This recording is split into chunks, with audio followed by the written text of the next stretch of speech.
1.5 metre tall boy, boy का height कितनी है 1.5 मीटर टॉल, ठीक है। और is standing at the distance from 30 metre tall building, मतलब वो खड़ा है सम ऑफ द डिस्टेंस, एक 30 मीटर टॉल बिल्डिंग है, ठीक है, उससे वो मतलब एक बिल्डिंग है जिससे फ्रॉम अ 30 मीटर टॉल, ये 30 मीटर टॉल बिल्डिंग है, ठीक है। और the angles of elevation from the eyes of the top, ठीक है, इसके आंखों से, बेसिकली ये बॉटम नहीं बोल रहा है, इसका जो यहाँ से एलिवेशन जो बन रहा है बेसिकली वो जो है आपका बन रहा है कितना 30 from the top of the building increases from 30 degree, ठीक है। ये जैसे कि यहाँ से गया तो ये 30 डिग्री है, और बेसिकली जब वो आगे बढ़ रहा है कुछ डिस्टेंस पे वो क्या है, वो आगे बढ़ रहा है, ठीक है।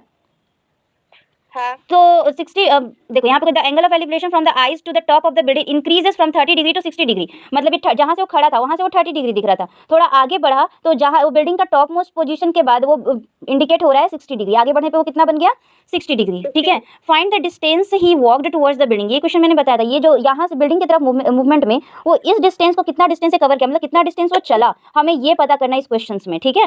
Find the distance he walked towards the building, okay. तो यहाँ पे क्वेश्चन में यहाँ पर परपेंडिकुलर कितना दिया हुआ है, क्योंकि ये जो building height of the building कितना है HIGST, हाइट ऑफ बिल्डिंग कितना दिया हुआ है 30 मीटर, ठीक है। लेकिन यहाँ पे ये भी तो बोला जा रहा है कि उसकी आंखों से एलिवेशन देखा जा रहा है, उसके पैर से, बॉटम से नहीं देखा जा रहा है। तो इस केस में हम इसका बॉय का हाइट कितना 1.5 मीटर, तो हम यहाँ पे जो मेन परपेंडिकुलर पार्ट हुआ कि जो उसकी आंखों से अगर हम देख रहे हैं तो परपेंडिकुलर जो पार्ट हुआ उसका वो जो है आपका 30 मीटर माइनस 1.5 मीटर होगा, क्योंकि उसकी हाइट को हम माइनस करेंगे, क्योंकि आंखें तो सर पे होती है ना, पैर पे नहीं ना।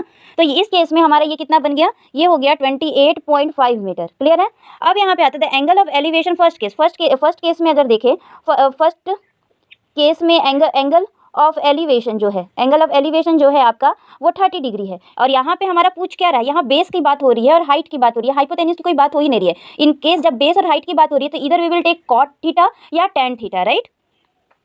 तो फर्स्ट केस में हमारा 30 डिग्री है, तो 30 डिफरेंस मतलब तो हम 30 डिग्री पे हम लेंगे तो पहले हमारा हो जाएगा tan theta is equal to क्या होता है, परपेंडिकुलर बाई बेस होता है, ठीक है। टेन थीटा क्या होता है, परपेंडिकुलर बाई बेस। और इस केस में हमारा टेन थीटा कितना 30 डिग्री, फर्स्ट केस का बात कर रहे हैं हम लोग, तो टेन थीटा हो गया 30 degree is equal to perpendicular हमारा कितना दिया हुआ है, वो है हमारा माइनस करने के बाद आंसर आया ना परपेंडिकुलर का, तो 28.5 मीटर। और बेस हमें पता नहीं, क्योंकि हमें पहले बेस पता करेंगे ना तभी हमारा आंसर आएगा, ठीक है।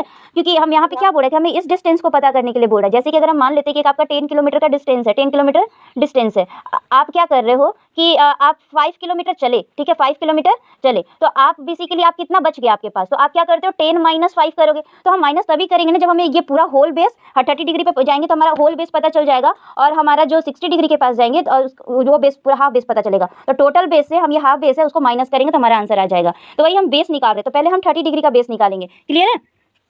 हाँ। तो यहाँ पे अगेन टेन थीटा का वैल्यू, टेन 30 का वैल्यू कितना होता है 1/√3 होता है, इक्वल टू 28.5 बाई बेस, ठीक है। बेस हम इधर ले गए, बेस इधर गया तो हमारा √3 यहाँ मल्टीप्लाई होगा 28.5 √3, क्योंकि यहाँ पे डिवाइड में था, ठीक है। अब इस सेकंड केस में हमारा फर्स्ट केस हुआ, अब हमारा सेकंड केस में हम देखें तो हमारा ये 60 डिग्री था, कितना डिग्री था एंगल ऑफ एलिवेशन, वो 60 डिग्री। तो ये सेकंड केस में again we will take tan theta हम लेते हैं तो हमारा ये आता है परपेंडिकुलर बाई बेस, टेन यहाँ पे 60 डिग्री है तो 60 डिग्री इक्वल टू क्या हो जाएगा, परपेंडिकुलर हमारा 28.5 मीटर है, और बेस हमें पता करनी है, टेन 60 का वैल्यू होता है √3 इक्वल टू क्या हो जाएगा 28.5 metre by base. Again we will do cross multiplication, तो बी जो है यहाँ आ गया बेस यहाँ पे, और 28.5 मीटर बाई √3 यहाँ आ गया, क्लियर है।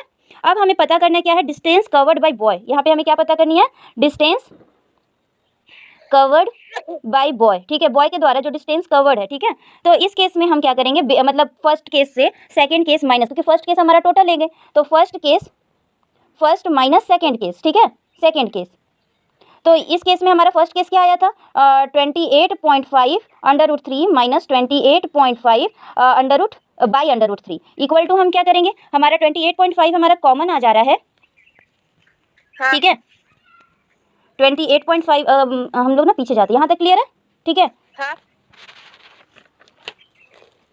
तो 28.5 अगर देखा जाए तो हम जैसे एलसीएम लेते हैं, ठीक है, तो √3 हो गया, तो √3 हमारा एलसीएम हो गया, और जब हमारा ये कट हो जाए तो ये क्या हो जाएगा 28.5 इंटू, क्योंकि √3 मल्टीप्लाई क्या हो जाएगा क्या वो 3 बन जाएगा, माइनस क्या हो जाएगा 28.5। अगर इसके बाद हम माइनस करेंगे तो हमारा ये टोटल आंसर आ जाएगा, अगर हम 28.5 इंटू 3 करेंगे और उसके बाद हम माइनस करेंगे तो हमारा टोटल आंसर आ जाएगा 57 बाई √3। फिर हम क्या करेंगे, ऊपर नीचे √3 को डिवाइड मल्टीप्लाई करेंगे, जो भी करना है। तो फिर इसके बाद हमारा हो जाएगा क्योंकि √3 क्या होता है 57 √3 बाई 3 के टेबल में जाएगा तो 3 के टेबल में 19 टाइम्स में जाएगा, तो आंसर हमारा हो जाएगा 19 बाई √3, क्लियर है।